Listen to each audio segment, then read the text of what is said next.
الذي أرسله إلى جميع الثقلين اللهم صل وسلم وبارك وكرم على سيدنا محمد سيد المرسلين وعلى آله وأصحابه المجاهدين الطاهرين أما بعد سبحانك لا علم لنا إلا ما علمتنا إنك أنت العليم الحكيم فقال سبحانه وتعالى في كتابه الكريم وهو أصدق القائلين قل هل يستوي الذين يعلمون والذين لا يعلمون وقال يرفع الله الذين آمنوا منكم والذين أوتوا العلم درجات والله بما تعملون خبير وقال النبي صلى الله عليه وسلم من سلك طريقا يلتمسه فيه علما سهل الله له طريقا إلى الجنة وصدق رسوله النبي الحبيب الكريم ونحن على ذلك من الشاهدين والشاكرين لابتغاء مرضات الله ولشفاعة رسول الله وعلى هذه النية وعلى كل نية صالحة وببركة لهذا المجلس لتعالم الدينية المباركة الفاتحة أعوذ بالله من الشيطان الرجيم بسم الله الرحمن الرحيم الحمد لله رب العالمين الرحمن الرحيم مالك يوم الدين إياك نعبد وإياك نستعين اهدنا الصراط المستقيم صراط الذين أنعمت عليهم غير المغضوب عليهم ولا الضالين آمين. Hadirin dan hadirat sekalian, jamaah majelis ta'lim khusus kajian tarikh yang saya hormati, mari kita sama-sama memanjatkan, mempersembahkan puji dan syukur kehadirat Allah Subhanahu wa taala atas berbagai nikmat dan karunia yang telah dianugerahkan Allah kepada kita, utamanya nikmat hidayah, iman dan Islam, sehat dan kesempatan. Wa huwa a'dhamun ni'am, itulah nikmat-nikmat Allah yang agung yang harus kita syukuri agar Allah Subhanahu wa taala menambah nikmat-nikmat tersebut kepada kita. Salawat dan salam semoga tercurah ke haribaan alam, suri tauladan kita semua, habibana wa nabiyana Muhammadun sallallahu alaihi wasallam, dan semoga tercurah pula kepada keluarganya dan sahabat-sahabatnya serta kepada para pengikut-pengikutnya, mudah-mudahan termasuk kita yang hadir saat ini hingga yaumil akhir. Amin Allahumma amin. Hadirin dan hadirat sekalian yang kami hormati dan dimuliakan oleh Allah, para pemirsa live streaming dari MAP Masjid Agung yang mudah-mudahan semua dalam rahmat berkah Allah Subhanahu wa taala. Kita sudah memulai 2 Jumat yang lalu tentang kisah Nabi Ayyub alaihi salam. Kenapa 2 Jumat yang lalu? Karena hari Jumat yang lalu saya mohon izin karena tidak sehat badan atau dalam keadaan sakit, sehingga saya sampaikan 2 Jumat yang lalu. Alhamdulillah Allah memberikan kesehatan kembali kepada saya untuk kembali bertemu dengan Bapak Ibu hadirin sekalian. Dan 2 Jumat yang lalu kita mulai membahas tentang Nabi Ayyub alaihi salam. Nabi Ayyub alaihi salam adalah seorang nabi yang mendapatkan ujian berat dari Allah Subhanahu wa taala. Ujian berat itu berupa penyakit, tetapi beliau sangat sabar, ya. Sebagaimana juga nabi-nabi yang lain, kalau ditimpa dengan kesabaran, mereka sabar menerimanya. Ya, ada berbagai macam ucapan, misalnya penyakit yang menimpa Nabi Ayub alaihissalam, beliau mengucapkan Rabbi anni massaniyad durru wa anta arhamur rahimin. Rabbi anni massaniyad durru wa anta arhamur rahimin. Kalau Nabi Ibrahim alaihissalam, wa idza maridtu fahuwa yashfin. Sampai-sampai Allah juga berfirman kepada api yang menurut logika panas, tapi bagi Allah itu tidak, ya karena Allah lah yang menciptakan api. Maka tatkala api membakar Ibrahim, maka Allah berfirman kepada api, ya naru kuni bardan wa salaman ala Ibrahim. Ini beberapa contoh ucapan-ucapan para nabi tatkala ditimpa dengan kepailitan, ditimpa dengan kesulitan, termasuk dorro atau penyakit. Ya, ada dorro, al-ba'sa, ada yang ketiga wazulzilu. Kalau zulzilu itu goncangan. Ya, goncangan di sini dua persepsi, goncangan jiwa, goncangan fisik. Ya, goncangan fisik mungkin saja karena terjadi gempa bumi sehingga menjadi trauma. Ya, kemudian yang kedua goncangan jiwa. Ya, seseorang ditinggal wafat oleh orang yang ia cintai, oleh orang yang ia sayangi, kasihi, meninggal dunia, itu tergoncang jiwanya. Namanya disebut wazulzilu. Wal ba'sa wad dharra wazulzilu. Nah, tatkala para nabi itu ditimpa dharra, ba'sa dan juga zulzilu, mereka mengucapkan kata-kata yang pasrah kepada Allah Subhanahu wa taala. Nah, ini contoh bagi kita hadirin hadirat sekalian, maka kita pun diajarkan oleh nabi kita tatkala kita sakit, ya, ada merasa sakit yang terasa pada diri kita atau bagian dari badan kita, misalnya sakit dengkul, nah, maka peganglah yang sakitnya. Dalam hadis riwayat Bukhari, kata Nabi, pegang di mana bagian tubuhmu yang sakit. Bacalah 7 kali, a'udzu billahi wa qudratihi min syarri ma ajidu wa uhadir. A'udzu billahi wa qudratihi min syarri ma ajidu wa uhadir. 7 kali. Ditambah dengan ya bismillah, bismillah, bismillah 3 kali. Jadi bapak-bapak hadirin hadirat sekalian, itu kalau kita merasakan sakit, kita sendiri sakit dan menyadari akan sakitnya. Yang kedua, kita sehat, tapi mendengar ada sahabat saudara sakit, lantas kita menjenguk, menengok, atau lazim kita sebut dengan membesuk. Maka ucapan yang diajarkan oleh Nabi adalah la ba'sa tahurun insyaallah. Kita menengoknya dengan ucapan la ba'sa tahurun insyaallah. Kalau kita terjemahkan secara bebas, tidak mengapa, tidak apa-apa. Insyaallah ini dapat membersihkanmu, dapat menebusmu dari segala dosa dan kesalahan. Sakit bagi orang yang beriman adalah sebagai pelebur dosa dan kesalahan. Maka ucapannya la ba'sa tahurun insyaallah.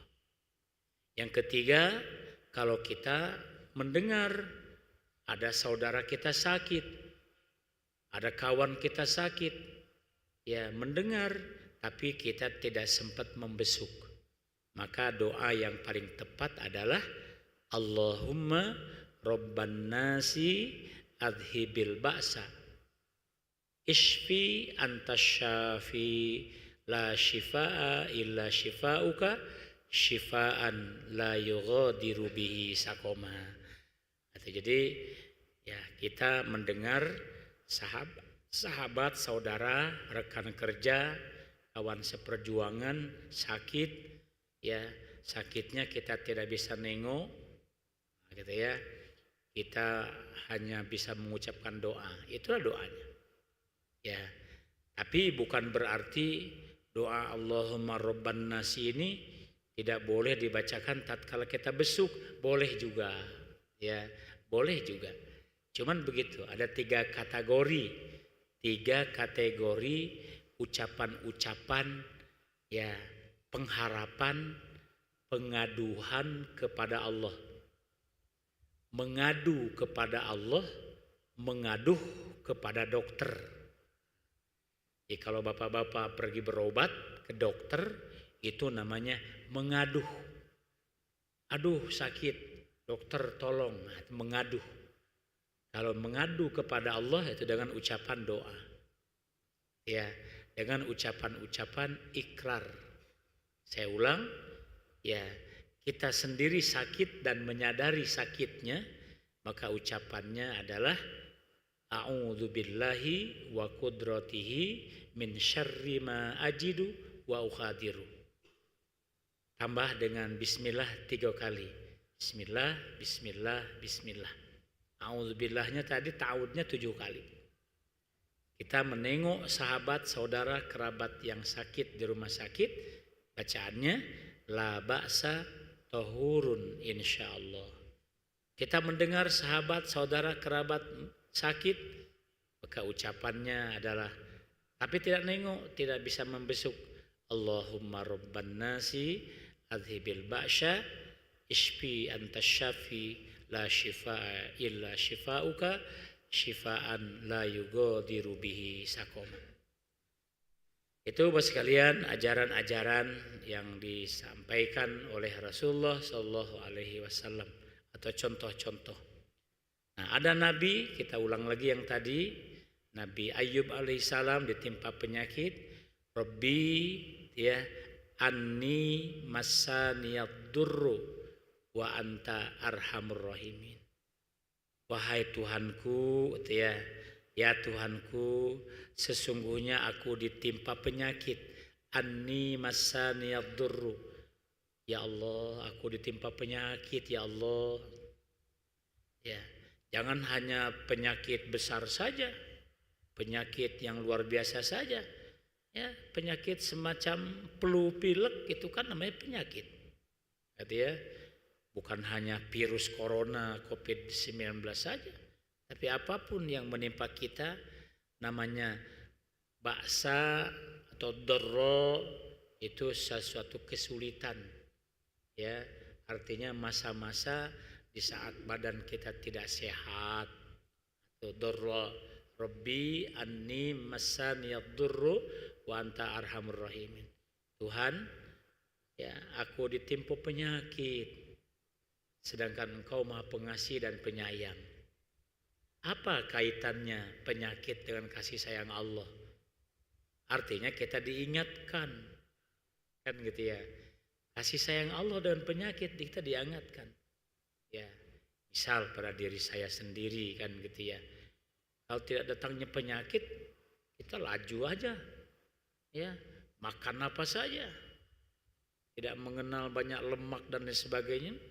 Ya, tetapi tatkala diingatkan dengan satu penyakit, didiagnosa dokter, ternyata bapak ini kelebihan kolesterol, ternyata bapak hipertensi dan seterusnya, menyebabkan penyempitan pembuluh darah ke jantung misalnya kan.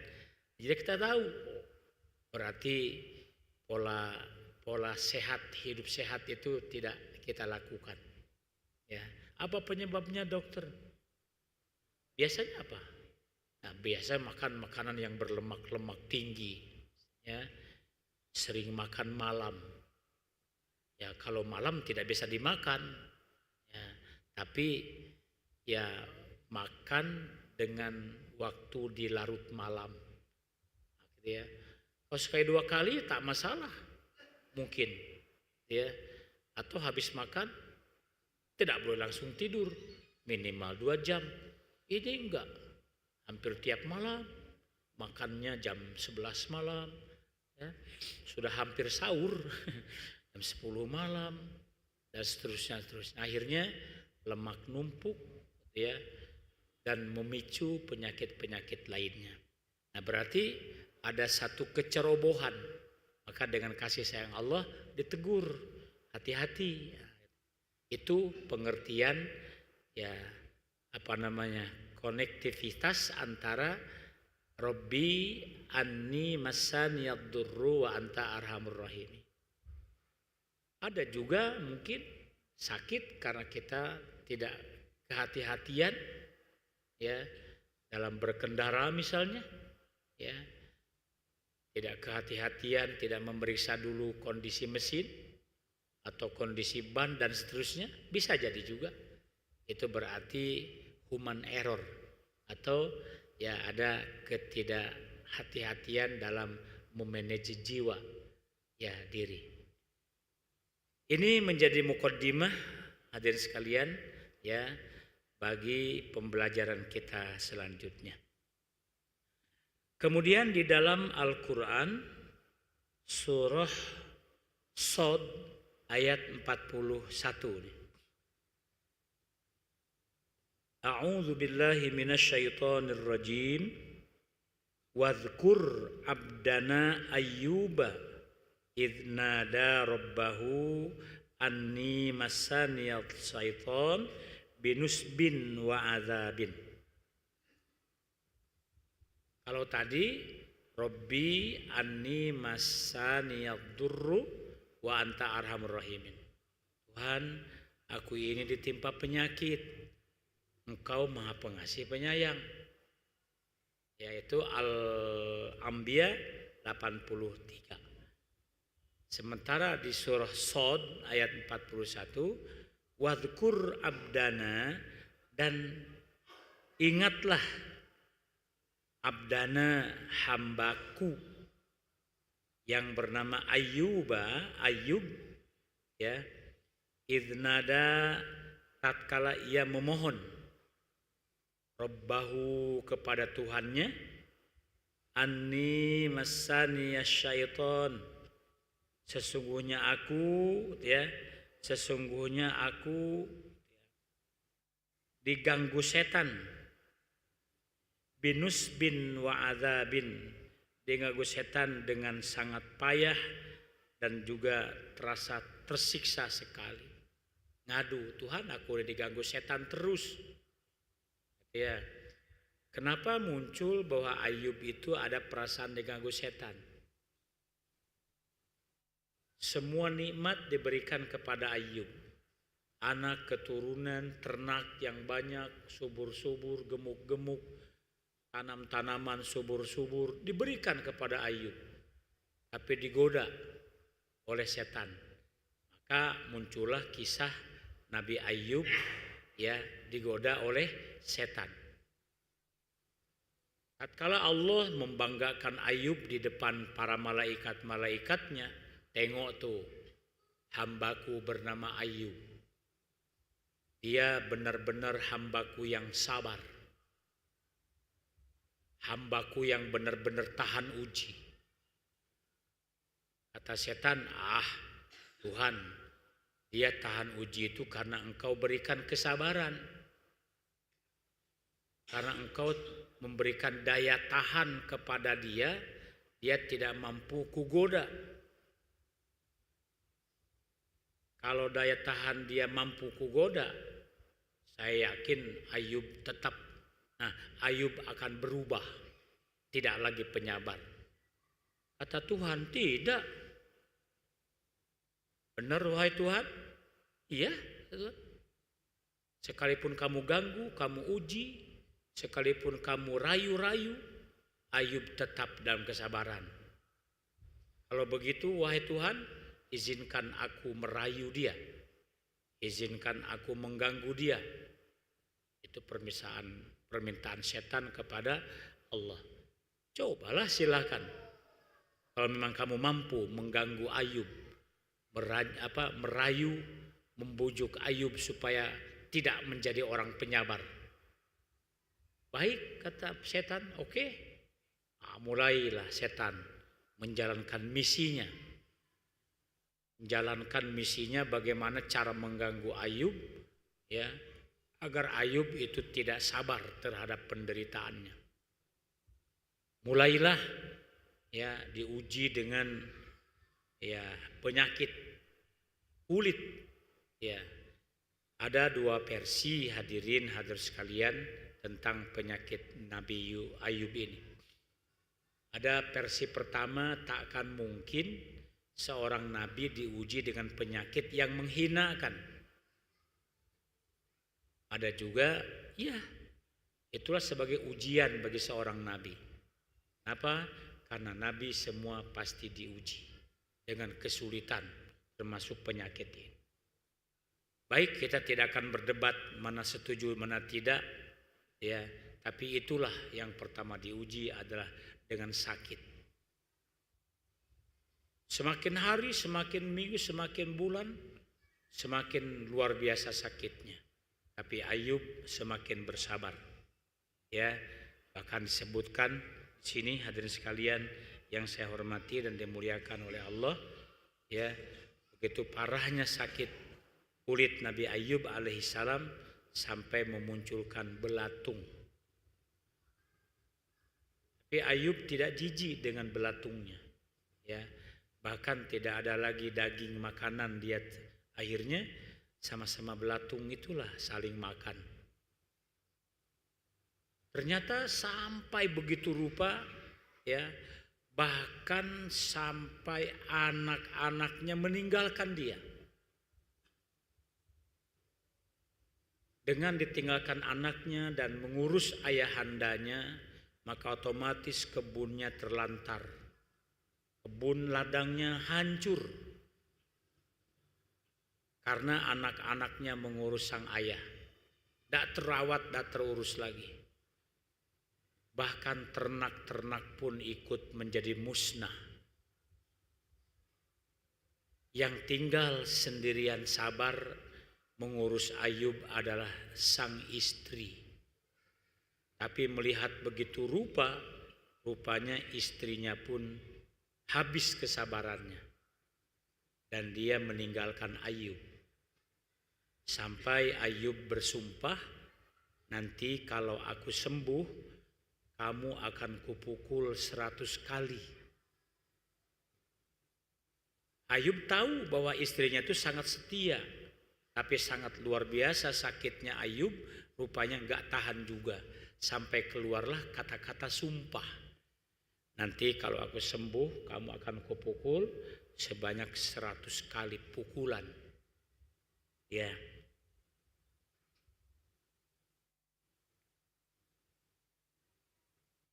Wa wahabna lahu ahlahu wa mislahum ma'ahum rahmatan minna wa dzikra liulil albab.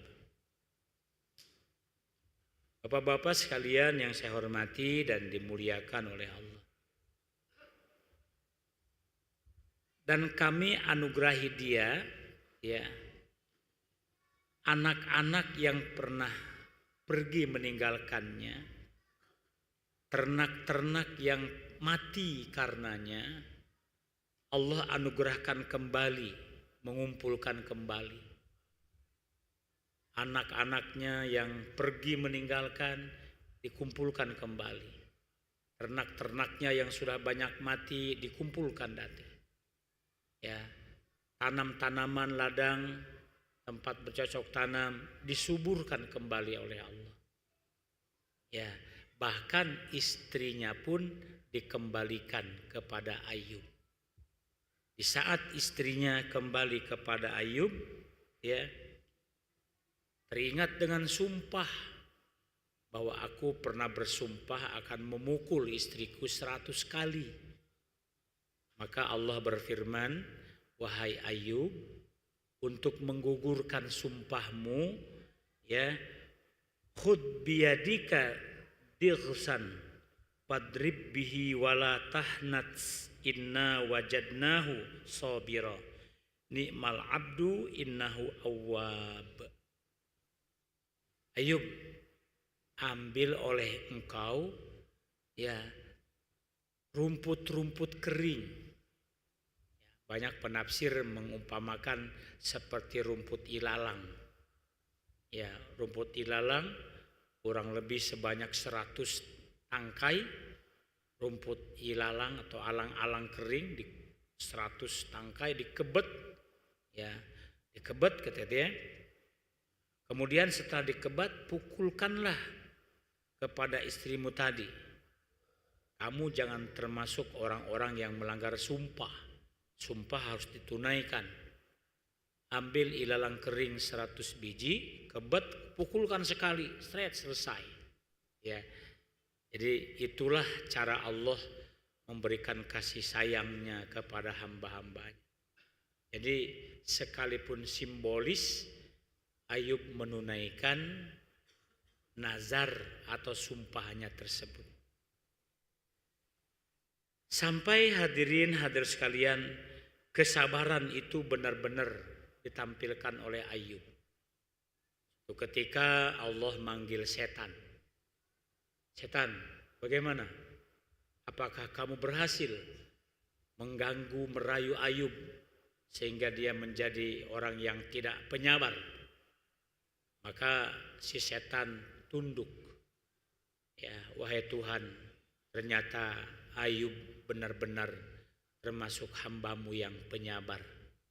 Dengan berbagai macam ujian, dengan berbagai macam rayuan yang kulakukan, ternyata Ayub tidak terpengaruh. Nah, kan kata Tuhan, itulah memang kelebihan Ayub. Dia sebagai hamba-Ku yang penyabar. Ya, innahu abdan syakuro, pada yang lain, kalau pada Ayub, innahu abdan saburo. Dia adalah hamba-Ku yang penyabar. Ada gelaran Nabi Nuh dari Allah, innahu abdan syakuro. Dia, Nabi Nuh itu adalah hamba-Ku yang pandai bersyukur. Ayub, hamba-Ku yang pandai bersabar. Ini itibar bagi kita Bapak Ibu sekalian. Jadi Ayub. Hanya sedikit perintah Allah tentang ujian kepada Ayub itu dengan ending kalimat, ya. Jadi ending atau kalimatnya. Kalimatnya untuk selesai ujian kepada Ayub adalah urkud birijlika. Ya. Ayub, hentakkan tumit kakimu. Ya. Hentakkan tumit kakimu ke tanah. Ayub berbaringkan, maka tumit kaki Nabi Ayub disuruh oleh Allah dihentakkan ke tanah. Ya. Kemudian dari tanah itu memuncullah air. Ya, air yang bening mengalir. Ya, tatkala melihat air mengalir dari tumit kakinya Ayub dihentakkan ke bumi, tanah. Ya. Nah, hadza mughtasalun baridun wa syarabun. Mandilah dengan air ini, ya. Hadza mughtasalun baridun. Mandilah dengan air yang segar ini. Lalu minumlah airnya. Maka Ayub menuruti perintah Allah, mandi dengan air tersebut, ya, kemudian meminum airnya, maka sirnalah penyakit Nabi Ayub alaihi salam. Selanjutnya Bapak Ibu sekalian yang kami hormati dan dimuliakan Allah. Berapa lama Ayub itu didera penyakit kulitnya itu? Ya. Maka berbagai macam hadis menyebutkan, gitu ya. Ayub menderita sakit semacam penyakit kulit tersebut cukup lama, ya. Saking lamanya penduduk kampungnya mengucilkan ia, termasuk juga istrinya. Bahkan penduduk kampung dia itu mengusirnya, ya, diasingkan Kata orang Jawa tuh titirah. Ya, diasingkan tempatnya. Semoga menjadi tempat penyembuh, kan begitu. Dipisahkan. Hadirin sekalian yang kami hormati dan dimuliakan oleh Allah. Tidak ada hadis yang secara sahih menegaskan berapa lama Nabi Ayub diasingkan. Sebulankah, 2 bulankah, setahunkah atau lebih? Tidak ada dalil-dalil yang lebih sahih. Tetapi kebanyakan menyebutkan bahwa Ayub diasingkan dengan waktu yang cukup lama. Ia sabar dan tahan terhadap ujian yang dapat menimpa dirinya. Pada suatu ketika Rasulullah SAW pernah bersabda mengomentari tentang ujian Allah kepada Nabi Ayub. Seperti diriwayatkan dalam hadis riwayat Imam Abu Daud. Kata beliau, orang atau nabi yang paling mendapatkan ujian berat adalah para nabi. Jadi orang-orang yang paling banyak mendapatkan ujian berat adalah para nabi. Kemudian setelah para nabi siapa? Orang-orang yang solih. Orang-orang yang solih itu sering juga mendapat ujian yang berat. Begitu juga dengan orang-orang yang beriman dan seterusnya. Jadi orang-orang beriman itu biasanya sering mendapatkan ujian dari Allah. Oleh sebab itu ini pelajaran bagi kita, hadirin hadirat sekalian, tatkala kita mendapatkan ujian dari Allah, apapun bentuknya, sakit, musibah, kematian, kelaparan, kebakaran bahkan mungkin, itu tikatkan di dalam hati bahwa itu adalah ujian. Ya. Jangan sekali-kali kita menganggap bahwa ini adalah azab. Na'udzubillah. Atau juga kita mengucapkan kepada orang lain.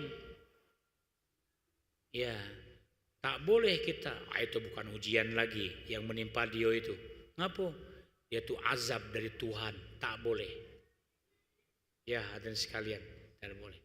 Karena kalau kita sudah berbicara tentang azab Allah, tak akan ada yang sanggup menghadapinya. Itu namanya azab. Tak akan ada manusia yang sanggup menghadapi azab Allah Subhanahu wa ta'ala.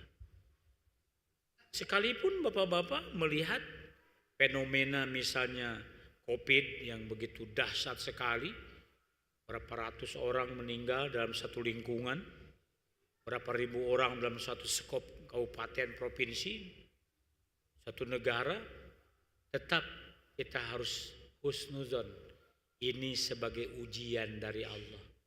Tak boleh kita mengatakan ini azab dari Allah. Atau mungkin saja kita melihat ada sebuah daerah terkena dilanda tsunami. Itu bukan ujian itu azab dari Tuhan itu. Karena perilaku mereka sudah banyak melupakan Tuhan. Tak boleh ya menuduh satu kaum, ya satu orang telah dibuat azab oleh Allah. Karena kalau sudah berbicara tentang azab Tuhan, manusia tidak akan ada sanggup memperhatikannya. Ya kita bayangkan saja, ya di Aceh pernah dilanda tsunami 9,8 skala Richter. Seperti itu. Ya di Jepang ada yang 10, sekian. Ya. Dahsyatnya tsunami, dahsyatnya gempa bumi, sampai ada pulau pindah sejauh 2 km lebih. Ya. Masa ada pulau kecil pindah 2 km? Berarti merkah atau buminya belah, ya. Ada patahan sesar, merkah sehingga jauh jadi 2 km berpindah. Sehingga luar biasa dahsyatnya. Hadirin hadirat sekalian, kita sekali lagi tidak akan ada yang sanggup berbicara tentang azab Allah. Kalau mendengarkan azab Allah, cepat-cepat kita astagfirullah, memohon ampun kepada Allah. Mohon izin minum dulu, bismillah.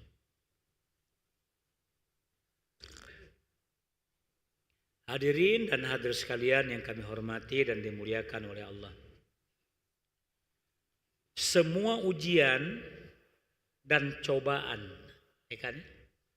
Semua ujian dan cobaan yang diterima oleh Ayub alaihi salam justru menambah keimanan Ayub kepada Tuhannya. Jadi dengan ujian Allah itu bertambah iman, bertambah dekat. Ya, bertambah dekat dengan Allah. Berarti Allah itu sayang dengan kita. Ya, ditegur dengan sebuah penyakit.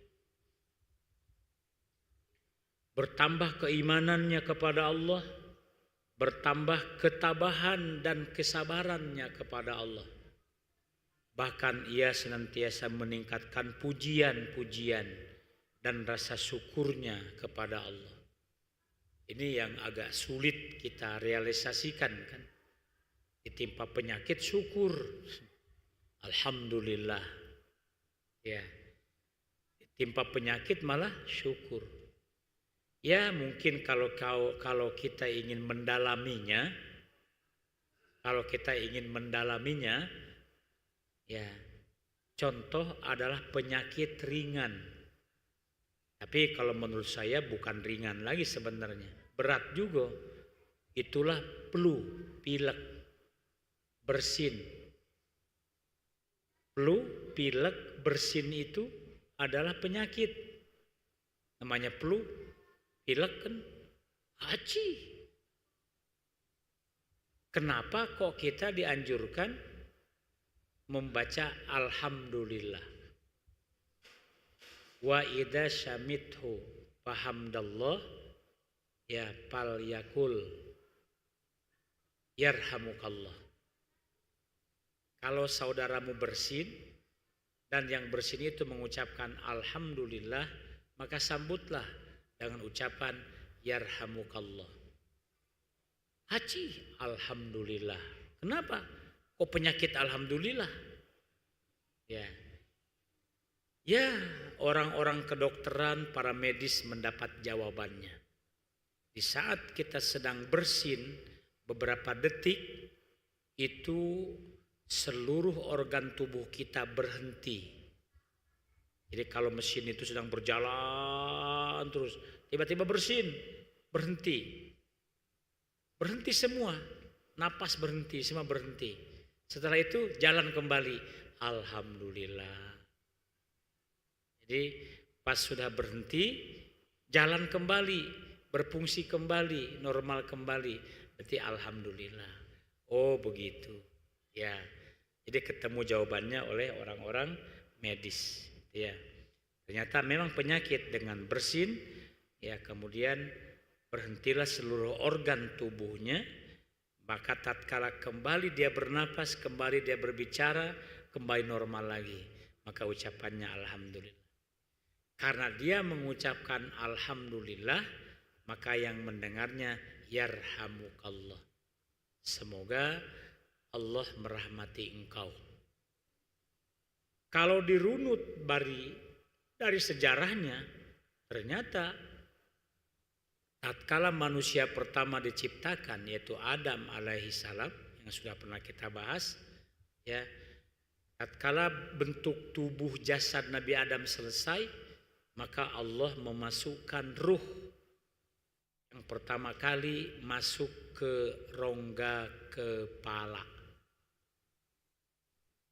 Berapa lama? 40 lamanya. 40 tahun kah? 40 bulan? Wallahu a'lam. Tatkala saraf-saraf masuk di kepalanya Nabi Adam, ya, pertama kali masuk di saraf-saraf kepala. Maka Nabi Adam melihat, berkedap-kedip melihat ada tulisan La ilaha illallah Muhammad Rasulullah di tiang aras. Terus selama 40 lamanya saraf-sarafnya masuk ke rongga hidung. Maka selama itu berproses 40 lamanya. Berfungsilah saraf-saraf hidung. Maka Nabi Adam bersin. Tatkala bersin, dia mengucap Alhamdulillah. Rupanya ucapan bersin, mengucap Alhamdulillah itu nuruti nenek moyang kita terlebih dahulu. Ya, baru kemudian berfungsi saraf-saraf telinga, berfungsi saraf-saraf THT, baru ruh masuk ke dalam dada. Perasaan, hati, keinginan masuk ke rongga perut, perut bawah sampai perut bagian atas. Terakhir anggota tangan dan anggota tubuh. Hadirin hadirat sekalian yang saya hormati, lengkaplah manusia yang namanya Adam. Ya kita turunannya dari tanah juga, cuman berproses.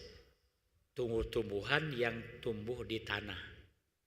Tumbuh-tumbuhan yang tumbuh di tanah. Dari situlah jasad kita. Kalau ruhnya kan dari Allah. Maka tatkala kita mati, jasad dikembalikan ke tanah karena asalnya dari tanah. Kembalinya roh kepada Allah karena dari roh.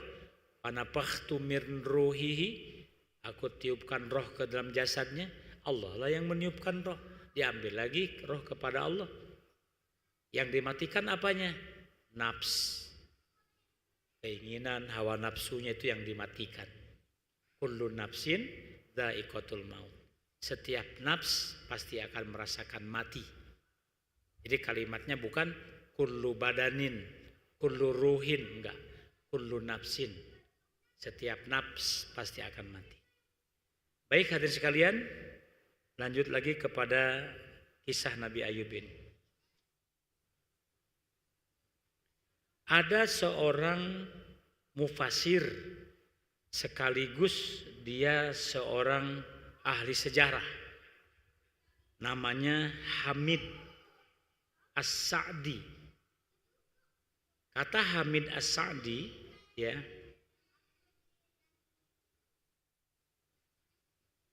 Ayub menjalani ujiannya selama 18 tahun. Sebagaimana Yakub kakeknya, buyut bukan kakek ya. Sebagaimana Yakub juga pernah menjalani ujian selama 18 tahun. Luar biasa. Beliau melanjutkan, ya, di saat Yakub sedih dan menimbulkan penyakit karena berpisah dengan Yusuf, sampai-sampai matanya menjadi buta. Kisahnya memang begitu ya, menjadi buta. Kemudian suatu ketika dia mencium aroma Yusuf karena dikirimkan oleh penguasa Mesir yang namanya juga Yusuf. Ya, maksudnya Yusuf itulah, tapi sudah jadi penguasa Mesir. Sampai Ayub mencium aroma Yusuf dan mencium bau gamisnya Yusuf, kemudian diusap-usap ke matanya, maka Yakub menjadi melihat kembali. Ya, itu contoh karena digosok-gosokkan. Tetapi kalau Ayub alaihi salam, saking dahsyat penyakitnya, maka yang tinggal tersisa adalah tulang belulang dan ototnya saja. Jadi belatung itu tidak sanggup memakan otot dan tulang. Dia hanya memakan dagingnya saja. Ya. Ada satu kisah disebutkan sebenarnya istrinya pernah dan sering membawa dengan tiada henti abu gosok, ya, untuk memisahkan antara kulitnya dengan kulit suaminya supaya tidak menyatu. Dipisahkan dengan abu gosok. Ya, di saat dia akan berbaring di dekat sang suami. lama. Ya, maka tatkala istrinya berkata, "Hai Ayub, seandainya engkau berdoa kepada Tuhanmu, pasti Tuhanmu akan menyembuhkanmu." Kata Nabi Ayub, "Aku telah menjalani hidup selama 70 tahun dalam keadaan sehat walafiat. Ujian ini terlalu pendek bagi Allah, sementara aku telah bersabar untuknya selama 70 tahun." Dari jawaban Nabi Ayub ini, bapak-bapak, ada orang memperkirakan bahwa lamanya Nabi Ayub sakit itu kurang lebih 5 tahun saja. Masa umur 70 tahun aku sabar? Ini diuji cuma 5 tahun. Sudah marah kepada Tuhan? Enggak. Ya, mungkin kalau ujian aku ini, sakit aku ini sudah hampir 70 tahun, barulah aku mohon kepada Allah. Kan gitu ya. Jadi selama sakitnya Nabi Ayub alaihissalam tidak memohon kepada Allah. Tetapi tatkala memang sudah dirasakan luar biasa, barulah Nabi Ayub memohon dengan doa yang tadi kita bacakan di awal. Rabbi anni masaniyad durru wa anta arhamur rahimin. Ya Tuhanku, sesungguhnya aku ditimpa penyakit. Ya. Dan Engkau adalah Maha Pengasih dan Penyayang. Bapak-bapak, tersimbol makna minta disembuhkan. Maka sembuhlah Nabi Ayub alaihissalam. Hadirin sekalian yang kami hormati dan dimuliakan oleh Allah, ya. Di sini dalam Qisasul Anbiya memang banyak disebutkan, ya, bahwa Nabi Ayub itu berdoanya panjang. Tetapi yang tersebut dalam Al-Quran itu hanya singkat saja. Saya bacakan saja doa yang pernah dibacakan oleh Nabi Ayub alaihissalam. Kata beliau, "Ya Allah, jika Engkau mengetahui, sesungguhnya Dia Maha mengetahui, bahwa semalam pun aku tidak pernah merasa kenyang, dan aku mengetahui tempat orang yang lapar, maka berilah aku sedekah. Berilah aku makanan agar aku sehat." Maka dia pun mendapatkan sedekah itu dari Tuhannya dan pembenaran permohonannya dari langit, dan juga didengar oleh saudara-saudaranya. Ada lagi Yusuf berdoa, "Ya Allah, jika Engkau mengetahui bahwa aku tidak pernah mempunyai 2 baju sama sekali, sedang aku mengetahui orang-orang, ya, yang tidak berbaju. Engkau tahu aku ini hanya punya 2 baju saja. Dan aku tahu bahkan banyak orang yang tidak punya baju, bertelanjang. Ya, ya Allah, berikanlah karuniamu kepadaku." Maka oleh sebab itu Allah menurunkan sedekah dari langit dan kepada saudara-saudaranya yang mendengar. Kemudian Allah pun memberikan pakaian dari surganya Allah. Jadi Allah memberikan pakaian dari surga, dari langit.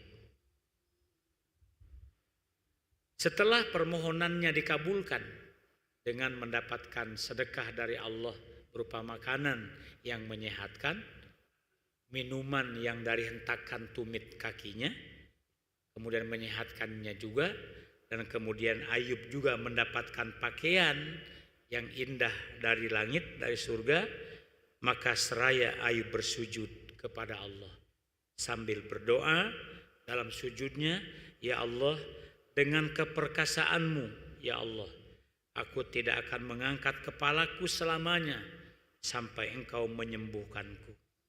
Dan ia pun tidak mengangkat kepalanya sampai Allah menyembuhkan.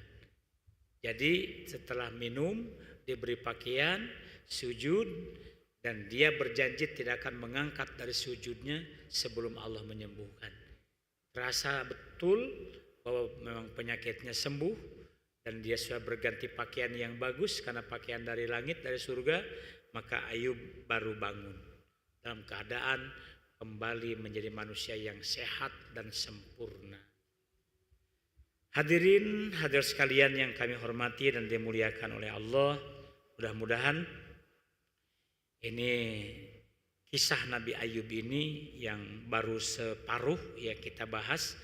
Nanti kita bahas lagi dengan berbagai macam hadis-hadis Rasulullah SAW yang lengkap sehingga menjadikan iktibar dan pembelajaran bagi kita semua. Mudah-mudahan ada hikmah dan manfaatnya bagi kita semua. Mari kita akhiri sama-sama dengan membacakan doa. A'udzubillahi minasyaitonirrajim. Bismillahirrahmanirrahim. Allahumma salli wa sallim wa barik ala sayyidina Muhammadin wa ala alihi wa sahbihi ajma'in. Allahumma akrimna bi nuril fahmi waftah alaina bi ma'rifatil ilmi wa hassin akhlaqana bil ilmi wa sahhil lana abwaba fadlika min huzaini rahmatika ya arhamar rahimin. Allahumma aftah alaina futuhal arifin bihikmatika wansur alaina rahmataka wa zakirna ma nasina ya dzal jalali wal ikram. Rabbana atina fid dunya hasanah wa fil akhirati hasanah wa qina adzabannar. Wa sallallahu ala sayyidina Muhammadin wa ala alihi wa sahbihi wa baraka wa sallam. Subhana rabbika rabbil izzati amma yasifun wa salamun alal mursalin walhamdulillahi rabbil alamin. Mari kita tutup dengan membaca kafarat majelis ta'lim. Subhanakallahumma wa bihamdika asyhadu an la ilaha illa anta astaghfiruka wa atubu ilaik. Assalamualaikum warahmatullahi wabarakatuh.